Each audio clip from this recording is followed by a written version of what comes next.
It's Adam here for PC Monitors, and today I'm going to be taking a look at the OSD on-screen display menu system of the Samsung C24FG70. The OSD is controlled primarily by a jog button, a joystick at the rear of the monitor. There are also three further buttons, three presets that you can set up, which I'll go on to in a little bit, 1, 2 and 3, at the bottom of the monitor there. If you twiddle the joystick to the left or to the right, you can quickly change the volume of anything connected to the 3.5mm headphone jack. And if you press down after you've done that, you can just quickly mute or unmute the sound. If you press up or down, you can quickly adjust the brightness, the contrast and the sharpness of the monitor. If you press the joystick or the jog button in, you get this little quick menu, and this has various functions. On the left there's source, so you can change between DisplayPort and the two HDMI ports of the monitor. You can turn the power off. You can activate and deactivate eye saver mode, and this is a low blue light setting which also massively reduces the contrast of the monitor. It makes the image look very flooded, very warm. The idea there is that it reduces the blue light output, which is more relaxing to the eyes and the body, but also reduces the contrast, which is supposed to reduce the amount of time your eyes spend accommodating for changing light levels, because the monitor is producing a more even brightness. To be honest, there's a separate low blue light setting, warm 2, which I'll go on to in a little bit, which I actually prefer because it doesn't reduce the contrast. I mean, you'll see in the review that the contrast with eye saver mode is reduced to, I think it's under 100 to 1, and that's intentional, as I said, to reduce the amount of time the eye spends accommodating for changing brightness. And that assumes that your room brightness, your ambient brightness, is fairly constant as well. So obviously if that's changing a lot, then it's not going to be very comfortable on your eyes anyway. I mean, some users who are particularly sensitive, they might prefer this, and it's a relaxing setting to use, but it's there if you want to use it, but some users will probably find it a bit weird. And at the top you can access the main menu. This is laid out in a style which is unlike anything I've seen on a Samsung monitor so far. You can see at the top there are various quick reminders of settings which you're using. The black equalizer, response time, refresh rate, FreeSync status and low input lag, and I'll go on into all of these when I get to them in the main menu system. This is laid out in a style unlike what I've seen so far on Samsung monitors. There are quick references to various settings you might have enabled or disabled, refresh rate and stuff like that. At the top there, I'll get onto that in a little bit. First up there's the game section of the menu. This allows you to change the picture mode. These are the presets, and that replace the more traditional Samsung Magic Bright presets on this monitor. Custom, high brightness, FPS, RTS, RPG, AOS, sRGB and cinema. I look at some of the more useful settings here, such as sRGB and custom in the review. The others, or particularly the FPS, RTS, AOS, RPG, AOS modes, they sort of upset the image balance really, and I don't really see why, if you're playing an RPG, you'd want different settings to playing an FPS. Surely you'd want them to look as the creators intended, accurate, so to speak. So, you know, I just prefer to use custom settings, but there are some presets for you to play around with anyway. There's a refresh rate option, which I'll have to disable FreeSync to show you, because obviously FreeSync overrides any manual refresh rate you set and just dynamically adjusts it. 144 Hz, 120 Hz, 100 Hz or 60 Hz you can select here, and that will change the refresh rate for you in Windows, so it's a nice little toggle feature there. There's black equalizer, which is very similar to BenQ's function by the same name, and that will artificially lighten or darken dark areas of the image. So I'll open the Lagom website to show you how that works. It's set to 13 by default, and that gives you an accurate image. this won't come across on the video exactly as I'm seeing it, but it'll at least show you what this does. So if I reduce this, particularly if I reduce it to 1, which is the lowest setting, you'll see that the visibility is enhanced. The squares actually look a lot lighter than they should, so the shades aren't produced accurately, but the intention is that it would improve the visibility in dark scenes and games so you can spot enemies and stuff more easily. As I increase that, you can see that especially as I increase it past the default of 13, you can see that shades become darker than they should. It actually increases the gamma. You can certainly see the shifts elsewhere, not just on these dark shades, but colours look a bit deeper than they should. So it's something you can tweak according to preferences. But I'd really recommend leaving that on 13, which is the default. There's a response time setting, which is a bit unusual in that it also activates the strobe backlight mode of the monitor. So if you've got it set to standard, that's just the normal setting without the strobe backlight, so it acts like a normal sample and hold monitor with a flicker-free backlight. If you select either faster or fastest here, it actually activates the strobe backlight. You can probably see the flickering on the video. To my eye, or to your eye, you don't really see those kind of distinct strobing lines, but that is what the monitor's doing, and it does that at a refresh rate matching the refresh rate of the monitor.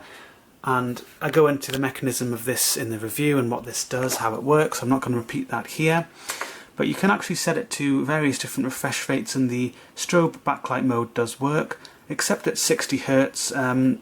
As I explore in the review, it basically is completely impractical, doesn't work at all. It does work, but it gives you horrendous crosstalk, so I wouldn't recommend that. There's a FreeSync setting, which again is explored in the review. There's 2 different modes you can actually set it to if you enable FreeSync, and to do this you do need a compatible AMD graphics card. There's Standard Engine and Ultimate Engine. The only difference is essentially that the range of the dynamic refresh rate range for the Ultimate Engine is greater than for the Standard Engine. So I don't really see why you'd want to use the Standard Engine. I didn't notice any negative consequences for using the Ultimate over Standard. And you can see certain settings are greyed out when you're using FreeSync. Low input lag, because input lag with FreeSync, I mean, it's very low anyway. So essentially that's on anyway.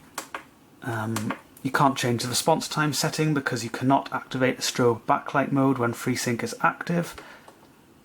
Refresh rate, that's dynamically adjusted, so you can't manually adjust that.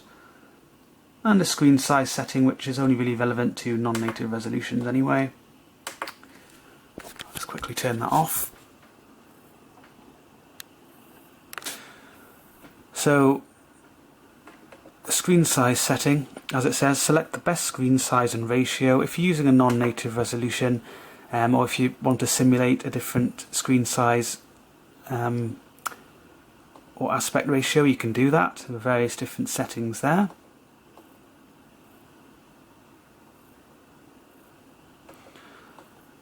You can also save your settings, and this comes onto those 3 buttons at the bottom of the monitor. I know you can't see the symbols because it's a bit dark in this room now. There are 3 different settings, 1, 2 and 3, just little circles, sort of an empty circle, a half full circle and a more full circle, if that makes sense. So you can set anything, game mode, picture mode, on-screen display, anything you set here, you can then save it as one of 3 presets. So I'll go on to that in a little bit when I've talked about the other sections of the menu first. Picture, as I've I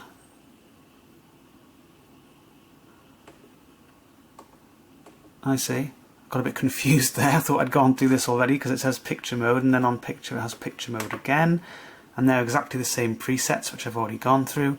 You can change the brightness, contrast, sharpness. There's a colour submenu which allows you to manually adjust the red, green and blue colour channels, or you can set the colour tone to one of these presets. And warm to, which I particularly like as a a low blue light setting, which I explore in the review, which, unlike the eye saver mode, does not reduce the contrast, but it does make the reduce the blue light from the monitor quite significantly. Also 3 different gamma settings, which are explored in the review. HDMI black level, which is only relevant for using HDMI connections, and I'm using DisplayPort, so that's completely greyed out for me at the moment. And there's an eye saver mode, which I've gone through already. Screen adjustment, that's just for analog connections. It's all done automatically for digital connections, so don't worry about that. On-screen display, you can change the language and the idle timeout period, as it says there, how long the menu window will remain on screen for when it is not in use. So you can set that between, to 5 seconds, 10 seconds, 20 seconds or 200 seconds. Next up there's System. That has an arena lighting feature which you can configure amongst other things, and this is just a cool, very light blue light which pulses according to any music or any audio that you've got coming through the monitor.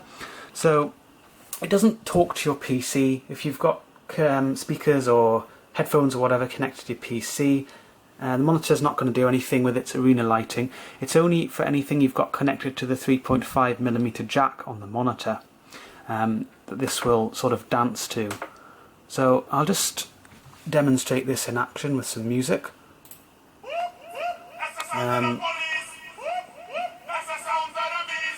So you see it's kind of pulsing to the music, more or less. The actual light itself is on the bottom there.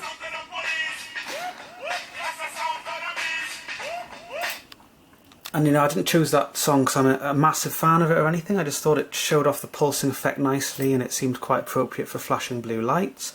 But that's what that does. To be honest, I'm not a huge fan of the feature. I see it as a bit gimmicky. When I'm gaming, I don't really want the monitor to pulse according to the audio, and I've got a nice sound card on my system anyway, so I'd have my headphones or my speakers connected directly to my computer, not to my monitor. So it's not really much use for me. You can also set it to blinking, which just pulses on and off like that constantly. And again, this is just kind of a little bit annoying, a little bit distracting. I don't really see the point in this. I mean, I would have much preferred to have seen a sort of backlight, a bias lighting feature on the rear of the monitor to help with dimmer conditions and actually just create a constant light source. So if this had a mode where it was constantly on, I might like that a bit more. But as it stands now, it's got blinking or interactive. It's just kind of a bit annoying. But you can, of course, turn it off, which is my preferred setting. There's another way of changing the volume of anything connected to the 3.5mm jack. Eco Saving Plus. This has various settings. It basically sets the brightness to a preset level, which is has various energy saving implications. For example, high would be the highest energy saving implication of the Eco Saving Plus mode, so that'll set the brightness of the backlight to quite a low level, therefore giving you maximum eco saving. And the auto, I believe, slightly decreases the brightness from what you've already set it to when you've got it set to off. So it's you can just adjust the brightness yourself to a comfortable level. That's what I'd recommend. And if you are eco-conscious and you want to reduce power consumption, then just use a lower brightness.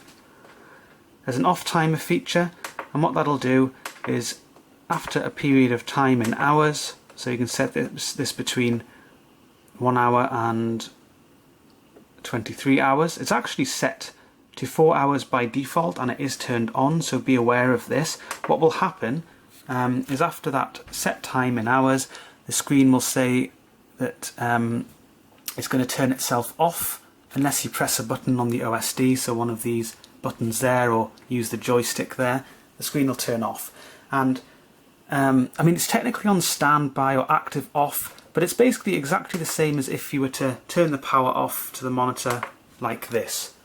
So it does reduce the power consumption, and if you're not at the monitor, point is you shouldn't really have the monitor on. I mean, it's just a waste of electricity, so it just reduces the power consumption a bit. There's PC/AV mode, which is relevant for older games consoles, where you'd want to be using an AV mode perhaps for optimal image.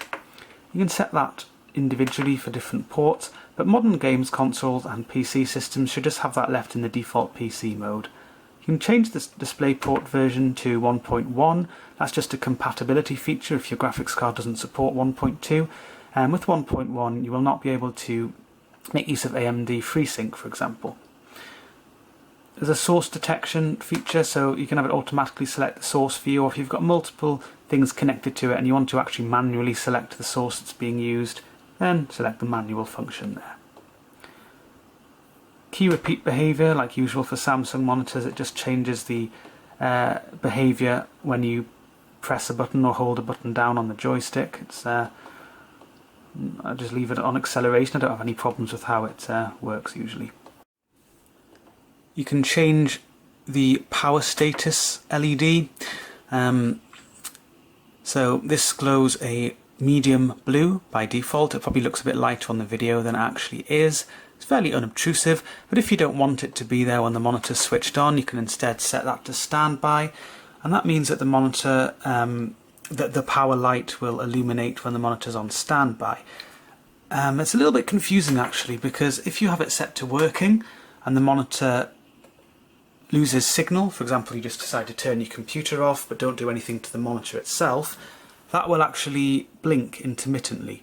So to ensure that doesn't happen, you either have to turn the power to the monitor off like this, with this feature in the OSD, or once it's actually lost signal, so you've turned your computer off, you just hold the power button in for a couple of seconds and then release.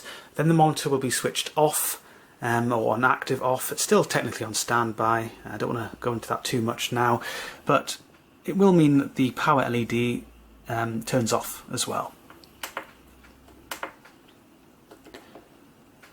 Is also an option to reset everything to the factory default. And you've probably noticed that I've been going through all of these features. It does actually tell you what everything does to the right, so there's no sort of ambiguity there, or little ambiguity, which is something I quite like about Samsung's OSD systems. They're quite nicely laid out. And it's nice that they've retained this, even with the new style. They've still got the information section. Speaking of information, the final section of the OSD shows the model number, the extended model code. I mean, if you're telling people about the monitor and you're writing about it, for heaven's sake, don't write all of that out. No one needs to know all of that. It's a C24FG70. That's basically what it is. Various other suffixes and prefixes according to region and Samsung model codes. There's a serial number included there, and it just shows you how it's connected and whether FreeSync is active, plus the current resolution you're running at. There isn't any sort of indication of the refresh rate that is currently being used if you've got FreeSync enabled. Yes, it does say refresh rate there, but that's all. If you actually notice, I have got FreeSync enabled. That always says 144 Hz, regardless of what FreeSync's doing. So there isn't any sort of indication on this monitor that FreeSync is enabled, but hopefully from what FreeSync does, it should be obvious enough anyway. And there are various ways to test it, and this is explored a bit in the review. Before I do forget, I will go through these little symbols just once more. And as I said, on the game section of the OSD you can save settings, so it's not just what you put on the game menu that it saves. Everything, picture settings, the system settings, everything will actually save to one of these presets slots. So you can either save things to game 1, game 2 or game 3, then press save. It says successfully saved. You can actually then just quite quickly select one of your presets that you've just created, 1, 2 or 3, just by pressing these buttons. So I've actually got my normal settings, my test settings for the review, saved to 1, and then for 2, I don't know if you can see this, everything gets a bit warmer. all I've done there is I've got exactly the same settings for everything except that I've got Warm 2 active for the colour tone. So that's my low blue light setting, which I like to use in the evening for more relaxing viewing. So I do really appreciate having this quick access to various presets. I think that's a nice little idea. And because I know this video has been a bit more disjointed than usual, it's because I'm currently in the process of moving house and my mind's all over the place, to be honest. And I won't have time to actually do a full review of this monitor, I'm afraid, a full video review. I will of course do the written review as usual. So I will just show you a little thing about the stand before I forget. It does have quite an interesting stand design. It's kind of an arm with a jointed hinge design, and you can move the monitor down, so lower the screen height, or you can move it up, and you can also rotate it left and right, tilt the screen, or swivel it into portrait mode, which I'm not going to do right now because it's very difficult to do that with one hand. But you can actually see that the depth of the stand, which I did mention in the review, is actually quite significant, because you have to consider the front of the stand's here, the rear of the stand is actually the end of this cable tidy here, so there's quite some distance between there and there. So it does take up a fair bit of desk space. I mean, fortunately I've got a pretty deep desk at the moment, so I don't have any problems with it at all. I mean, I can move it further back, sometimes I do as well, I can move it right back there. I mean, it's not massively deep, but if you've got a shallow desk, that can be a little bit of an issue. But I mean, I like the, I quite like the overall style of the monitor and the adjustability it gives. But you know, I'm not really a fan of this design over more conventional height adjustable stands such as this Dell here, which takes up less room, has a less of a footprint. So that's pretty much all I've got to say in this video. That was the OSD on-screen display menu system, plus a little bit about the stand design of the Samsung C24FG70. Be sure to check out the full review on PCmonitors.info.